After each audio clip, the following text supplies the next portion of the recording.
Iran America যুদ্ধে কে জিতলো কে ঠকলো সেটা তো পরের কথা, কিন্তু এই যুদ্ধ পরবর্তী সময়ে আমেরিকার অস্ত্রের বাজার একটা বড় ধাক্কা খাবে। আমেরিকার কিন্তু ইনকামের অন্যতম উৎস হচ্ছে বহির্বিশ্বে অস্ত্র বিক্রি করা। এবং এই অস্ত্র যে সবাই খুশি হয়ে কিনে তা না, অনেককেই চাপ প্রয়োগ করে অস্ত্র কিনতে বাধ্য করে সেই অস্ত্রের বাজার ধস নামবে এবং চীনের অস্ত্র বাজারের একচেটি আধিপত্য থাকবে। আপনারা দেখেন যে ভারত পাকিস্তান যুদ্ধের সময় সে রাফাল যে যুদ্ধ বিমান ফ্রান্সের, সেটার বাজার কিন্তু ধসে গিয়েছে। কারণ এই পাকিস্তানের তৈরি যে F-17 বিমান যেভাবে এই 3টা রাফাল সহ 5টা বিমানকে বৈধ করেছে, এতে রাফালের বাজারের ধস নেমেছে। এখন একই ঘটনা করতেছে F-35 বিমান। এটা আমেরিকার তৈরি অত্যাধুনিক বিমান F-35। সেই বিমানকে গতকালকে ইরান একদম, আপনি দেখেছেন সোশ্যাল মিডিয়াতে যে কিভাবে একদম নিচ থেকে একদম মিসাইল মেরে ধ্বংস করে দিয়েছে। পরে ওটা ধ্বংস হয়নি পুরোপুরি, ওটা জায়গায় একটা জরুরি অবতরণ করেছে। আপনারা শুনেছেন ট্রাম্প বারে বারে বলতেছে, একবার না অনেকবার, যে ইরানের আকাশ প্রতিরক্ষা ব্যবস্থা বলতে কিছুই নেই, ইরানের এয়ার ডিফেন্স সিস্টেম একদম শেষ। তাহলে ভাই এই F-35 বিমানটাতে মিসাইল মারলো কে? কোত্থেকে মারলো? তো এটা হচ্ছে কি প্রশ্ন। এখন এটাও বুঝি যে যুদ্ধে কিন্তু প্রচুর মিথ্যা কথা দুই তরফ থেকেই চলে। হ্যাঁ, তো এই ট্রাম্প এই যে প্রতিদিন ইরান ধ্বংস হয়ে গিয়েছে, ইরানের কিছু নাই, এই নাই সেই নাই, এগুলো হচ্ছে সব যুদ্ধে জিতে একটা কৌশল। মানে শত্রুপক্ষের মনোবল ভেঙে দেওয়া, ওরা তো শেষ, কিন্তু বাস্তবে কি তাই? এখন দেখেন গত পরশুদিন ইসরায়েল আবার এই ইরানের যে তেল ক্ষেত্র সাউথ পার্স, এই সাউথ পার্সে হামলা চালিয়েছে। এবং এই হামলা চালানোর ফলে আসলে ইরানের আর পেছন দিয়ে দেখানোর কোনো উপায় নেই। কারণ ইরানের খামেনি মারা গেছে, আলী লারজানি মারা গেছে, আরো অনেকেই মারা গেছে। আবার এই যে সবচেয়ে বড় যে তেল ক্ষেত্র ইরানের সাউথ পার্স, এই সাউথ পার্সে পর্যন্ত হামলা চালিয়েছে এবং বিশ্বের তেলের দাম বেড়ে গিয়েছে। আমেরিকা পড়েছে বিপদে। আমেরিকা বলতেছে আমরা জানি না তো, এটা ইসরায়েল আমাদেরকে জিজ্ঞেস না করে এই হামলাটা করেছে। এবং ইসরায়েল হচ্ছে এমন একটা দেশ, মানে আছে না ওই যে বাবার অবাধ্য ছেলে, যাই করুক না করুক ছেলে তো, তাই না? পরে আবার বুকে টেনে নেয়। ইসরায়েল হচ্ছে আমেরিকার এরকম অবাধ্য ছেলে। এখন তেল ক্ষেত্রে হামলা চালালো, সমস্ত বহির্বিশ্বে তেলের দাম বেড়ে গেল 15-20%। আবার মার্কিন বাণিজ্য মন্ত্রী বলতেছে যে আমরা ইরানকে তেল রপ্তানির অনুমতি দেব যাতে বহির্বিশ্বে দাম না বাড়ে। তো এই যে পরস্পর বিরোধী অবস্থান, এক সময় এক কথা এক সময় সে কথা, এটা কিন্তু আমেরিকার পরাজয়ের লক্ষণটা স্পষ্ট। এখন নেতানিয়াহু বাংকারে লুকিয়ে থাকে, মাঝে মধ্যে হুট করে উঠে এসে মুখটা দেখে আবার চলে যায়। নেতানিয়াহু মনে করতেছে যে আমি ইরানের এত লোককে মারতেছি, এত নেতাকে মারতেছি বড় বড়, ইরান টার্গেট করতে পারে আমাকে, এই কারণে নেতানিয়াহু লুকিয়ে থাকে। আমি একটা কথা বলি, ওরা কিন্তু খুব মৃত্যুকে ভয় পায়, খুবই ভয় পায় ওরা। তো এই ইসরায়েল ইরানের সাউথ পার্স তার শুধু হামলা চালালো, তার উদ্দেশ্যই হচ্ছে একটা, যে ইরান এখন রাগ হবে, ক্ষিপ্ত হবে, ক্ষিপ্ত হয়ে তারা কি করবে, তারা ওই ইসরায়েলের এবং মধ্যপ্রাচ্যের তেল শোধনাগারগুলিতে হামলা চালাবে। যেমন ওই যে সৌদি আরব, কাতার, কুয়েত, ওমান, তারপরে ইসরায়েল হামলা চালাবে। ইসরায়েলের তেমন কোনো ক্ষতি হবে না, কারণ ইসরায়েলের যদি একটা কিন্তু না থাকে, তারপরেও আমেরিকা তাদেরকে বাঁচিয়ে রাখবে, চালিয়ে রাখবে, টাকা দিয়ে বাঁচিয়ে রাখবে। কিন্তু সবচেয়ে বেশি ক্ষতি হচ্ছে মধ্যপ্রাচ্যের দেশগুলোর। এবং ইরান তাই করেছে। ইরান বলেছে যে তোমরা তেল ক্ষেত্র থেকে লোকজনকে সরিয়ে নাও, কারণ ইরান চায় না যে কোনো নিরপরাধ শ্রমিক মারা যাক। সরিয়েও নিয়েছে। তারপর ইরান উপর্যুপরি মিসাইল মেরে এইসব তেল ক্ষেত্রগুলো ধ্বংস করে দিয়েছে, সব মধ্যপ্রাচ্যের তেল ক্ষেত্র। এখন আরব দেশগুলো বলতেছে নিন্দা জানাই, আমরাও ইরানের বিরুদ্ধে আক্রমণ করব। কিন্তু একবার ওই মধ্যপ্রাচ্যের দেশগুলো বলে না, যে নিন্দা জানায় না যে কেন ইসরায়েল আগে ওই ইরানের তেল ক্ষেত্র হামলা চালালো, এটা নিন্দা জানায় না। এই যে আমার দেশ ব্রিটেন যুক্তরাজ্য, এই প্রধানমন্ত্রী বলতেছে যে কাতারের তেল ক্ষেত্রে ইরানের বর্বরচিত হামলার তীব্র নিন্দা জানাই। তার একদিন আগে যে ইসরায়েল ইরানের সাউথ পার্স তেল ক্ষেত্রতে বোমা মেরে উড়িয়ে দিল, সেই সময় আপনার নিন্দা কোথায় ছিল? এখন এই যে আমেরিকা বলে যে ইসরায়েল আমাদেরকে জিজ্ঞেস না করেই ইরানের সাউথ পার্স তেল ক্ষেত্রে হামলা করেছে, এটা মিথ্যা কথা। আমেরিকা সবই জানতো, বাট কাতার জানতো না, এটা সত্য। এবং এই কাতার জানতো না, কিন্তু সবচেয়ে বড় মূল্যটা দিল কাতার। ইরান গতকাল কাতারের যে গ্যাস ক্ষেত্র রাস লাফান, সেই রাস লাফানে হামলা চালিয়ে উৎপাদন ক্ষমতা অনেকাংশে ধ্বংস করে দিয়েছে। এবং আমাদের বাংলাদেশও কিন্তু এই রাস লাফান থেকে গ্যাস কিনে, আমাদেরও অনেক ক্ষতি হয়ে গেল। এখন কাতার বলতেছে কেন তোমরা আমাদের এখানে হামলা করলে, আমরা তো করি না। আরে ভাই, তোমরা তো তোমাদের ঘাঁটি ব্যবহার করতে দিয়েছ মার্কিনদেরকে। এবং ইরানের উপর বিভিন্ন যে ক্ষেপণাস্ত্র আসে, ওগুলো অনেকগুলো কিন্তু দুবাই থেকে আসে। হ্যাঁ, এবং তোমাদের এখানে মার্কিন ঘাঁটি আছে। তো এই জন্য ইরান বলতেছে যে হয় তোমরা তোমাদের জায়গা থেকে মার্কিন ঘাঁটি সরাও, তোমাদের স্থান, তোমাদের আকাশ আমেরিকাকে ব্যবহার করতে দিও না, আর না হলে আমি ইরান যদি ডুবি সবাইকে নিয়েই ডুববো, আমি একা কিন্তু ডুববো না। এখন ট্রাম্প পড়েছে উভয় সংকটে।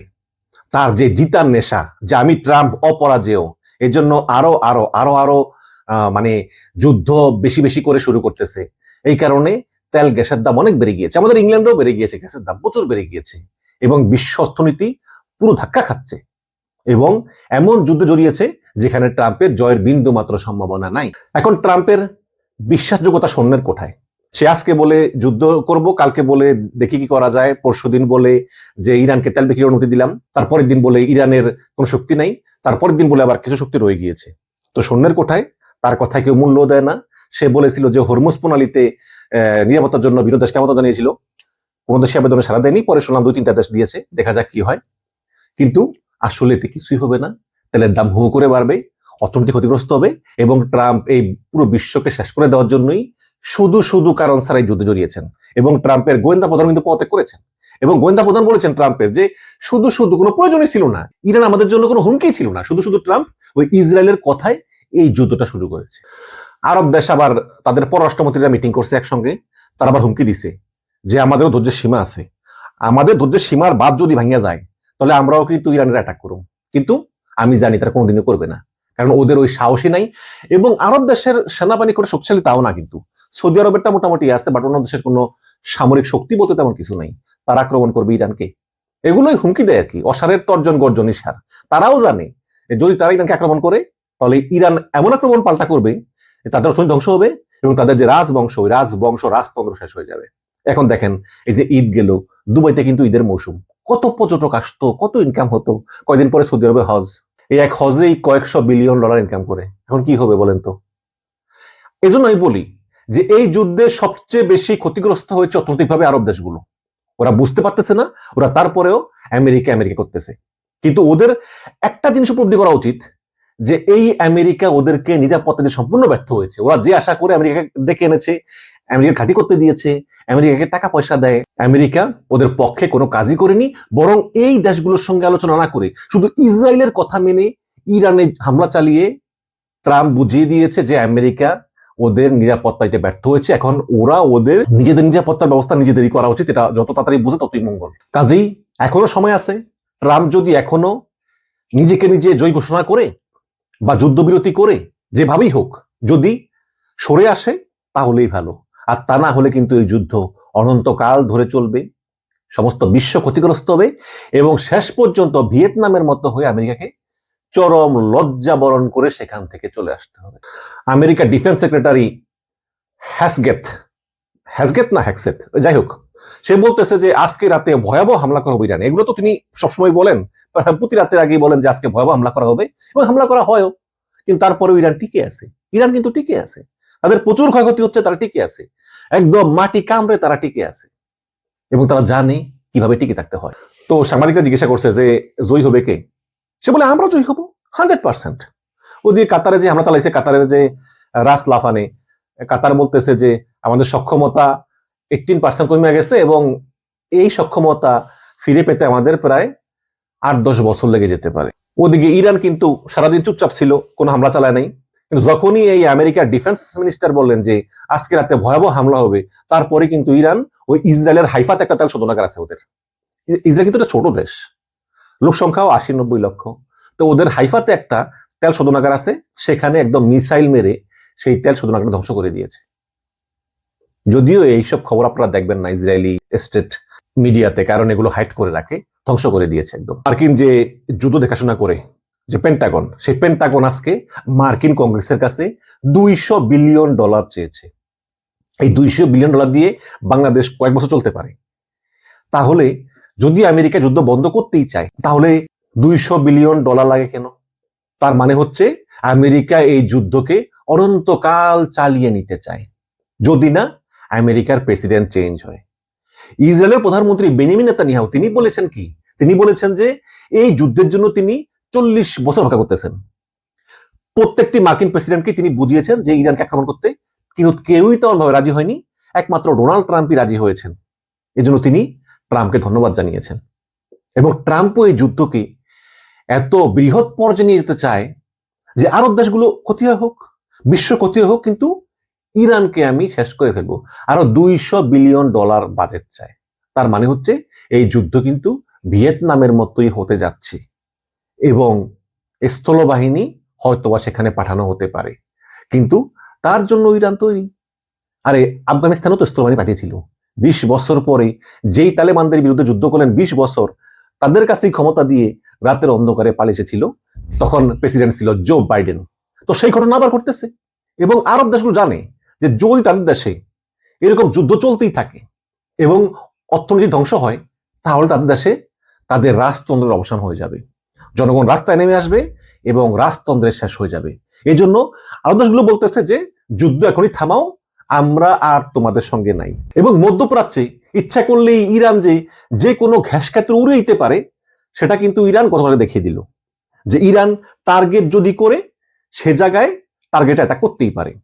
এবং এই যে দেখেন যে তেল ক্ষেত্র, গ্যাস ক্ষেত্রে আক্রমণ, তারপরে বিমানবন্দরে আক্রমণ, এমনকি আমেরিকার যে ফ্রিগেট গুলো, যেগুলো যে বড় বড় জাহাজ যেগুলো বিমান বহন করে, সেটা জেরাল্ড ফোর্ড, আব্রাহাম লিঙ্কন, ওগুলোতে আক্রমণ, তারপরে F-35 এর মতো বিমানকে ভূপাতিত করা, এগুলো কিন্তু ইরানের সক্ষমতাকে আরো বেশি বেশি প্রমাণ করেছে যে ইরান ইচ্ছা করলে সবকিছুই করতে পারে। ইরানের এয়ার ডিফেন্স সিস্টেম নাই, তাহলে বিমান ভূপাতিত করলো। ইরান নৌবাহিনী নাই, তাহলে হরমুজ দিয়ে যে জাহাজ যায় তাকে অ্যাটাক করে কিভাবে সম্ভব? তাহলে আমেরিকা যা বলতেছে সব মিথ্যা। এখন নাকি জাপান, ইংল্যান্ড, ইতালি সহ, দক্ষিণ কোরিয়া সহ কিছু কিছু দেশ নাকি বলেছে আচ্ছা আমরা আমেরিকার সঙ্গে মিলে আমরা এই হরমুজ প্রণালীটা সুরক্ষিত রাখবো। কিন্তু আসলে কি পারবে? পারবে না। পারলে তো আমেরিকাই পারতো। তারা যাই বলুক না কেন, ওই দূর থেকে মনে করে একটা জাহাজ গেল, হ্যাঁ, সেই জাহাজের নিরাপত্তা তারা কিভাবে দিবে? এখন বিভিন্ন যুদ্ধ জাহাজগুলো বলবে আচ্ছা তোমরা যাও, আমরা আসি। কিন্তু উপর থেকে যদি মিসাইল এসে ঠাস করে ধ্বংস করে দেয় ওই জাহাজটা, তখন অন্যরা কি করবে? এই মিসাইল ঠেকাতে হলে ইরানে চালাতে হবে স্থল অভিযান, কিন্তু তাও কি পারবে? যাই বলুক না কেন, আমেরিকা যে ট্রাপে পড়েছে, এই ট্রাপ থেকে তাদের বের হওয়ার একটাই উপায়, এখনই সময় যে আত্মসমর্পণ করে সরি বলে যুদ্ধক্ষেত্র থেকে সরে আসা। কারণ আমেরিকা পৃথিবীর সবচেয়ে শক্তিশালী দেশ, তাদের অনেক মিত্র আছে এবং তাদের কিন্তু পুরো পৃথিবীর কথা ভাবতে হয়। পক্ষান্তরে ইসরায়েলের কিন্তু এগুলো বিষয় না। ইসরায়েলের কথা হচ্ছে যে সমস্ত বিশ্ব ধ্বংস হয়ে যাক, কিন্তু ইরানকে ধ্বংস করতেই হবে। কারণ ইসরায়েল আস্তে আস্তে চাইবে যে সমস্ত আরব দেশগুলোকে দখল করে একটা গ্রেটার ইসরায়েল করতে, আস্তে আস্তে। এগুলো 300-400 বছরের প্ল্যান, 300-500 বছরের প্ল্যান, কিন্তু একমাত্র বাধা হচ্ছে ইরান। সুতরাং এই ইরানকে ধ্বংস করতেই হবে। এতে সমস্ত পৃথিবী ধ্বংস হয়ে যাক, কিন্তু ওই ইরানকে শেষ করতেই হবে, এর কোনো বিকল্প নাই। এটাই হচ্ছে ইসরায়েলের টার্গেট। এবং আমেরিকা এই ইসরায়েলের ফাঁদে আগেও পা দিয়েছে এবং এবার সবচেয়ে বেশি ফাঁদে পা দিয়ে সমস্ত বিশ্বকে অস্থিতিশীল করতেছে, যার ভুক্তভোগী হচ্ছে আমি নিজেও। যেমন আমরা গ্যাস বেশি দাম দিয়ে কিনতেছি, বিদ্যুৎ বেশি দাম দিয়ে কিনতেছি, অলরেডি দাম বেড়ে গিয়েছে। এই তো এখনো সময় আছে, যত দ্রুত ট্রাম্প তার ভুল বুঝতে পেরে যুদ্ধবিরতি করে এখান থেকে বেরিয়ে আসে, ততই এই বিশ্বের জন্য মঙ্গল। আর তা না হলে ভিয়েতনামের মতো সেই লজ্জাজনক পরিস্থিতিতে পড়তে হবে, এতে কোনো সন্দেহ নেই।